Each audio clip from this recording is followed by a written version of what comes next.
Assalamualaikum warahmatullahi wabarakatuh. Saya Ilham Yoga Mahendra, NIM 027. Di sini saya akan menjelaskan tentang bab pemasaran jasa pendidikan madrasah atau sekolah. Dan di sini saya akan menjelaskan dalam subbab pengertian dan konsep pemasaran. Yang pertama adalah pengertian. Pemasaran adalah suatu proses sosial dan manajerial yang melibatkan kegiatan-kegiatan penting yang memungkinkan individu dan kelompok mendapatkan kebutuhan dan keinginan melalui pertukaran dengan pihak lain untuk mengembangkan hubungan pertukaran. Faktor yang mempengaruhi pemasaran yaitu sosial, budaya, politik, ekonomi, dan manajerial. Pemasaran tidak hanya berfungsi menyampaikan produk atau jasa hingga ke tangan konsumen saja, akan tetapi juga bagaimana produk atau jasa tersebut dapat memberikan kepuasan kepada konsumen.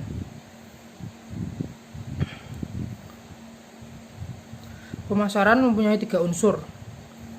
Yang pertama adalah unsur strategi. Unsur ini meliputi 3 hal, yaitu segmentasi pasar, targeting, dan positioning. Segmentasi pasar yaitu tindakan mengidentifikasi dan membentuk kelompok pembeli atau konsumen secara terpisah. Targeting adalah tindakan memilih satu atau lebih segmen pasar yang dimasuki. Dan positioning yaitu penetapan posisi pasar bertujuan untuk membangun dan mengkomunikasikan keunggulan bersaing produk yang ada di pasar ke dalam benak konsumen. Yang kedua adalah unsur taktik, yaitu meliputi selling, differentiation, dan baurah pemasaran atau marketing mix.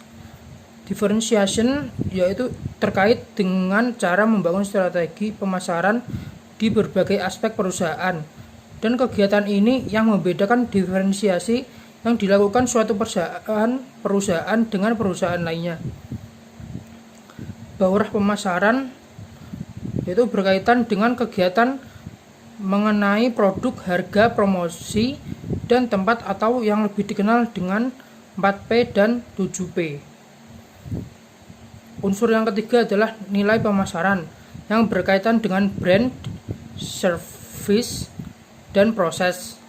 Brand merupakan arti penting bagi konsumen. Brand mempunyai arti penting bagi konsumen, yaitu sebagai identifikasi untuk membedakan antara suatu produk dan produk lain. Yang kedua adalah sebagai garansi atau kualitas dan kinerja dari produk yang akan dibeli. Yang ketiga, merek memberi status dan image pada seseorang. Dan yang terakhir adalah merek memberi arti emosional. Selanjutnya ada konsep pemasaran. Konsep pemasaran ini mempunyai 12 option. Di antara ini nomor 1 adalah kebutuhan. Konsep dasar yang melandasi pemasaran adalah kebutuhan manusia. Kebutuhan manusia adalah pernyataan dari rasa kehilangan, dan manusia mempunyai banyak kebutuhan yang kompleks, bukan hanya kebutuhan fisik, tetapi juga rasa aman akan aktualisasi diri, sosialisasi, penghargaan, dan kepemilikan. Kedua adalah keinginan. Keinginan digambarkan dalam bentuk objek yang memuaskan kebutuhan mereka, atau keinginan adalah hasrat akan penawar kebutuhan yang spesifik. Dengan masyarakat yang semakin berkembang, maka keinginan mereka akan semakin meluas. Tetapi pasti ada keterbatasan dana, waktu, dan tenaga, sehingga dibutuhkan lembaga atau perusahaan yang bisa memuaskan keinginan sekaligus memenuhi kebutuhan manusia dengan menebus keterbatasan tersebut. Yang ketiga adalah permintaan. Dengan adanya kebutuhan dan keinginan serta keterbatasan sumber daya tersebut, akhirnya manusia menciptakan permintaan akan produk atau jasa dengan manfaat yang paling memuaskan. Akhirnya muncullah permintaan, yang artinya keinginan manusia akan produk spesifik yang didukung oleh kemampuan dan kesediaan untuk membelinya. Yang keempat, produk. Dengan adanya kebutuhan, keinginan, dan permintaan lembaga atau perusahaan dengan adanya kebutuhan, keinginan, dan permintaan, lembaga atau perusahaan berusaha keras untuk mempelajarinya. Mereka melakukan riset pemasaran, mengamati perilaku konsumen, menganalisis keluhan yang dialami konsumen, dan kemudian mencari jawaban dengan menciptakan produk atau jasa yang disukai oleh konsumen. Yang kelima adalah nilai pelanggan. Nilai bagi pelanggan adalah selisih antara nilai total yang dinikmati pelanggan karena memiliki serta menggunakan suatu produk dan biaya total yang menyertai produk tersebut. Nilai total antara lain nilai produk jasa, personel pemasar, biaya waktu, biaya energi yang dikeluarkan, biaya psikis, dan biaya psikis. Setelah konsumen memberi nilai, konsumen akan mengevaluasi dan hasil ini akan mempengaruhi kepuasan dan peluang untuk membeli ulang produk tersebut. Nomor 6 adalah kepuasan pelanggan. Kepuasan pelanggan tergantung pada anggapan kinerja produk dalam menerapkan nilai relatif terhadap harapan pembeli.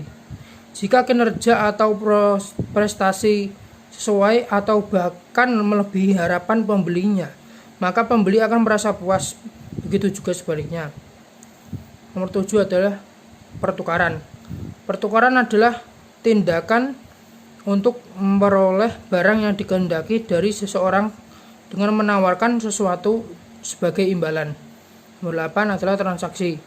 Transaksi adalah perdagangan antara dua pihak yang paling sedikit melibatkan dua macam nilai persetujuan dengan kondisi, waktu, dan tempat. Nomor 9, hubungan. Hubungan adalah proses menciptakan, memelihara, dan meningkatkan hubungan erat yang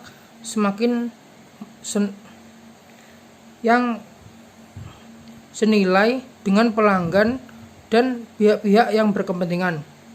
Dengan kata lain, hubungan adalah praktik membangun hubungan jangka panjang yang memuaskan dengan pihak pelanggan, pemasok atau pemasok guna mempertahankan bisnis jangka panjang mereka. Nomor 10 adalah jaringan. Jaringan terdiri dari perusahaan dan semua pihak-pihak pendukung pelanggan, supplier, distributor, pengecer, agen iklan, ilmuwan, dan pihak lain yang bersama-sama dengan perusahaan telah membangun hubungan bisnis yang menguntungkan. Nomor 11 adalah pasar. Pasar terdiri dari semua pelanggan potensial yang memiliki kebutuhan atau keinginan tertentu yang sama, yang mungkin bersedia melaksanakan pertukaran untuk memuaskan kebutuhan dan keinginan itu. Yang terakhir adalah pemasar dan calon pembeli.